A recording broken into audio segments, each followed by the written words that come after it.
नमस्कार दोस्तों, जो हिम्मत तथाकथित 56 इंची प्रधानमंत्री नरेंद्र मोदी नहीं दिखा पाए, उससे ज्यादा हिम्मत कांग्रेस पार्टी और प्रियंका गांधी ने दिखा दी। सर, आज 16 दिसंबर ये बांग्लादेश का लिबरेशन डे, जो हमारी बहादुर नेता इंदिरा गांधी जी पाकिस्तान के दो टुकड़े करके और बांग्लादेश को लिबरेट करके और 1 लाख लोग 1 लाख पाकिस्तानी सैनिकों को बंदी कराकर इस देश को बचाया और इस देश की शान पूरे दुनिया में चले गई और सारे लोग और 1 लाख लोगों को बंदी करना बहुत मुश्किल काम है, लेकिन जो जिनको आयरन लेडी कहते हैं उसने ये बता दिया, अगर हमारे नजदीक अगर कोई आए तो उनकी खैर नहीं, ये उन्होंने बता दिया। और आज वो दिन है बांग्लादेश लिबरेशन, और वहाँ पर जो गड़बड़ी चल रही है, कम से कम ये लोग आंख खोलकर वहाँ के माइनॉरिटी को बचाने की कोशिश तो करें।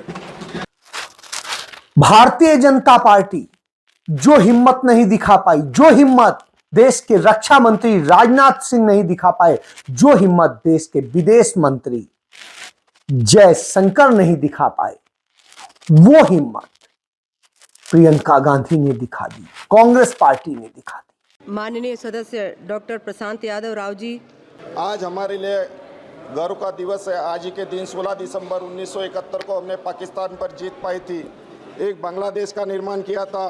पूर्व प्रधानमंत्री इंदिरा गांधी ने यह संभव कर दिखाया, लेकिन अब दुर्भाग्य देखिए, हालात बदल गए हैं। बांग्लादेश के हिंदुओं पर अत्याचार हो रहे हैं, हम कुछ नहीं कर पा रहे। बांग्लादेश की हालत में आज के दिनों में हिंदू मंदिरों और उनके धार्मिक स्थलों पर हमले बढ़ रहे हैं। बांग्लादेशी सनातनी समुदाय को डर है कि वहाँ की कट्टरपंथ सरकार किसी भी स्तर पर गिर सकती है। मंदिर में स्थित मूर्तियाँ जलाई जा रही है, हिंदू परिवारों की संपत्तियों को नुकसान पहुँचा जा रहा है, उनकी धार्मिक स्वतंत्रता पर हमला हो रहा है। यह न केवल मानवाधिकार का उल्लंघन है, बल्कि हमारी पड़ोसी देश के लिए हमारे ऐतिहासिक और सांस्कृतिक संबंध पर प्रश्न भी उठाता है। भारत सरकार की जिम्मेदारी है कि यह सुनिश्चित करना कि बांग्लादेश में हो रहे हैं या फिर धरती के दूसरा कोई भी देश, वहाँ रहने वाले हिंदू सुरक्षित और सम्मानित जीवन जी सके।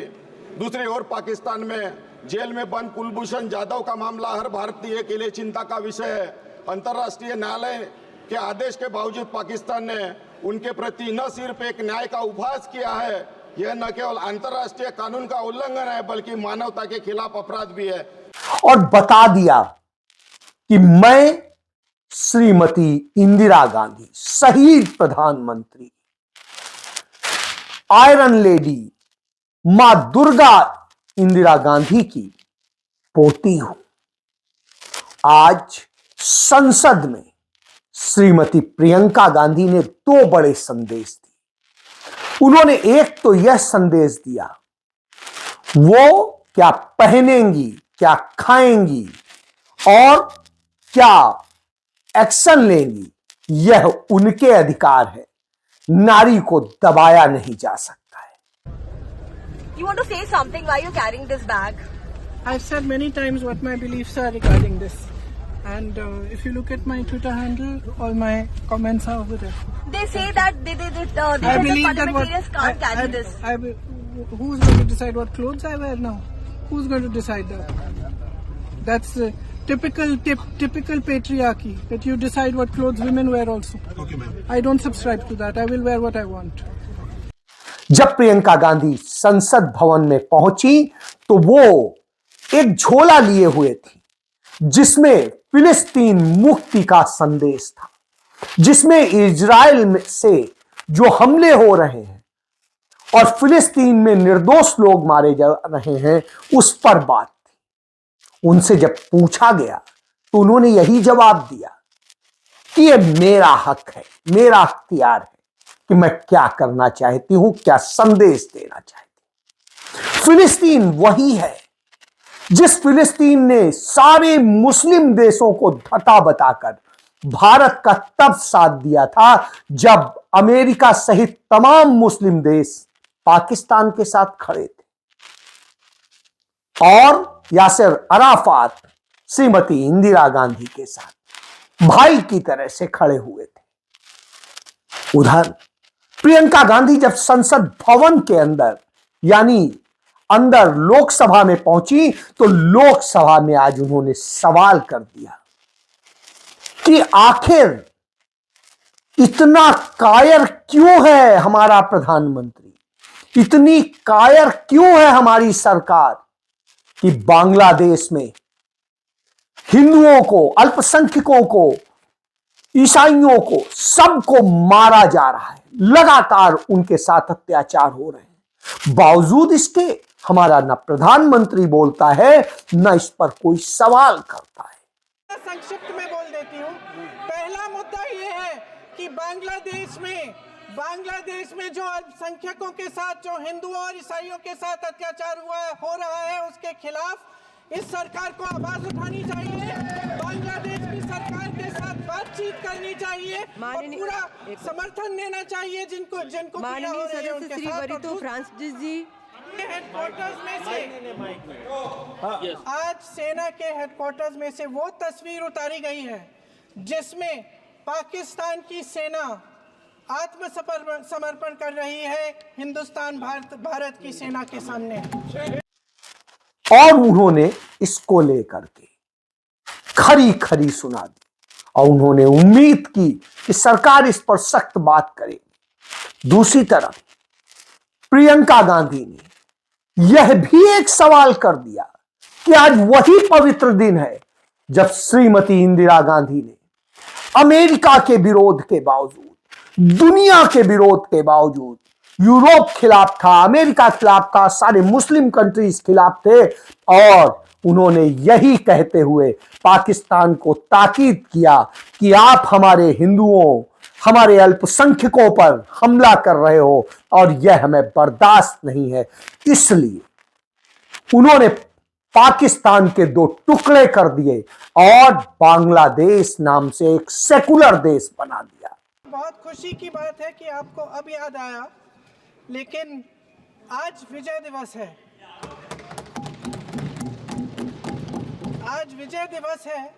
1971 के युद्ध में जिन शहीदों ने, जिन सेनाओं ने हमारे लिए लड़ाई लड़ी, जिन जानबाजों ने ये लड़ाई लड़ी, सैन्य अधिकारों को, सैनिकों को, शहीदों को, सबको सबसे पहले मैं नमन करना चाहती हूँ। मैं देश की जनता को नमन करना चाहती हूँ कि आज के दिन जो विजय भारत ने पाई वो उनके बिना नहीं हो सकता था। उस समय भारत अकेला खड़ा था, पूरे विश्व ने कोई सुनवाई नहीं की। बांग्लादेश में जो हो रहा था, बांग्लादेश की जनता, हमारे बंगाली भाई बहनों की आवाज़ कोई नहीं सुन रहा था। उस समय भारत की जनता एक होकर अपनी सेना के साथ खड़ी हुई, अपने नेतृत्व के साथ खड़ी हुई, अपने असूलों के साथ खड़ी हुई। इंदिरा गांधी जी उस समय प्रधानमंत्री थी, मैं उनको नमन करना चाहती हूँ।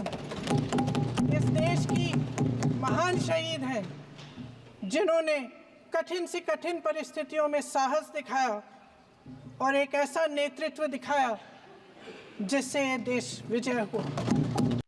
श्रीमती इंदिरा गांधी के ही नेतृत्व में वह राजनीतिक शक्ति थी कि भारत की सेना ने घुस करके बांग्लादेश को एक आजाद, यानी पाकिस्तान को तोड़कर एक आजाद बांग्लादेश बना दिया और हिंदुओं को संरक्षित किया। दुनिया में अब तक इतना बड़ा सैन्य सरेंडर नहीं हुआ जितना बड़ा इंदिरा गांधी के वक्त में हुआ। जनरल नियाजी ने अपनी 93,000 की सेना के साथ आत्मसमर्पण किया और उस पे हस्ताक्षर किए। हमारे जनरल अरोड़ा ने उस पर साइन किए और जनरल जैकब साथ में मौजूद थे।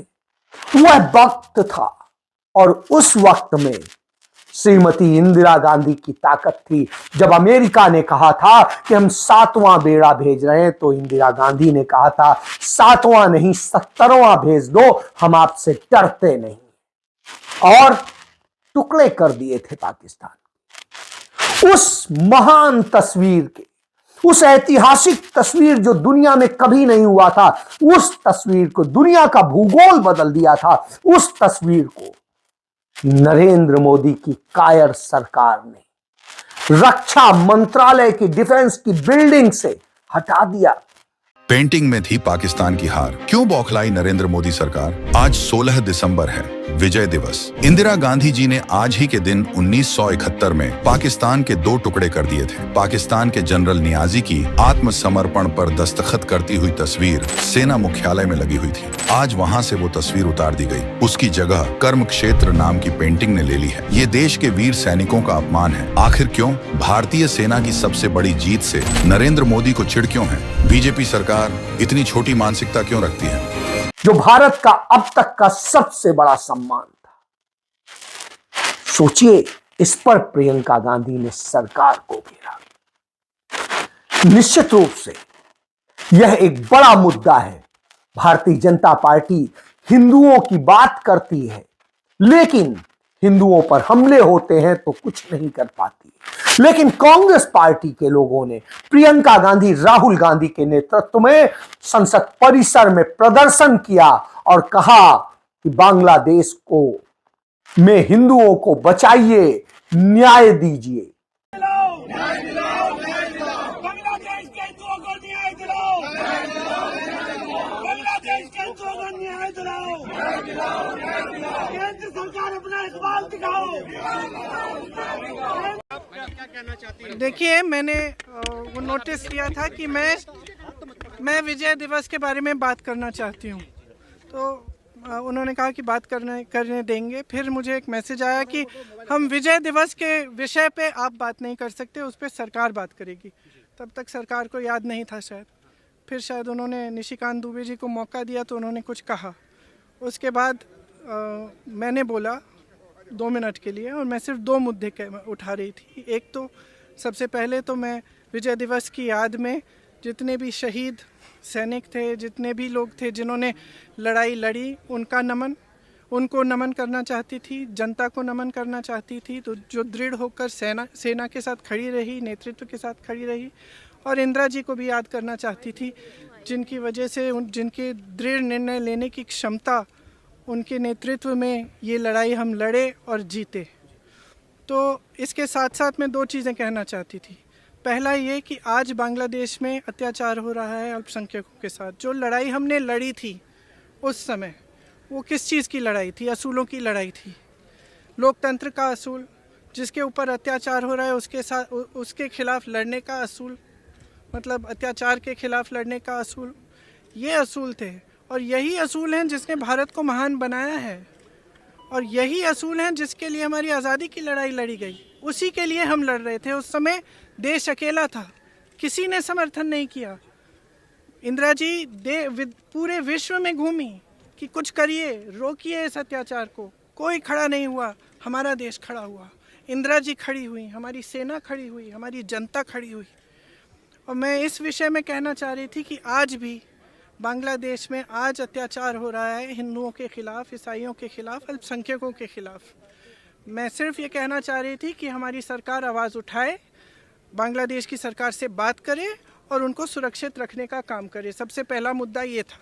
दूसरा मुद्दा ये था कि आज सेना के हेडक्वार्टर से आज के दिन आप वो तस्वीर उतार रहे हैं जो वहाँ पे इतने समय से टंगी हुई है, जिसमें पाकिस्तान की सेना आत्मसमर्पण कर रही है भारतीय सेना के सामने।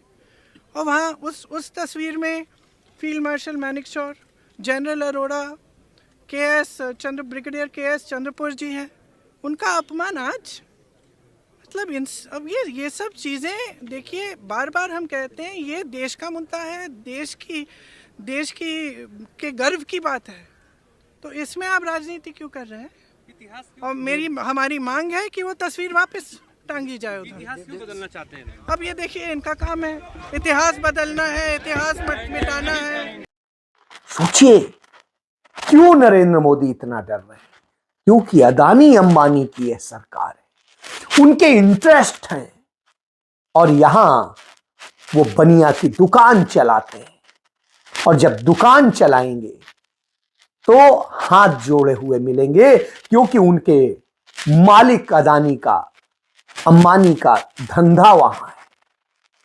इससे आप समझ सकते हैं कि यह किसकी सरकार है। यह ना हिंदुओं की सरकार है, ना ये मुस्लिम्स की सरकार है, ये सिर्फ अडानी अंबानी की सरकार है, ना आपकी सरकार है। ये सिर्फ पूंजीपतियों की सरकार है, और डरपोक सरकार 56 इंची में।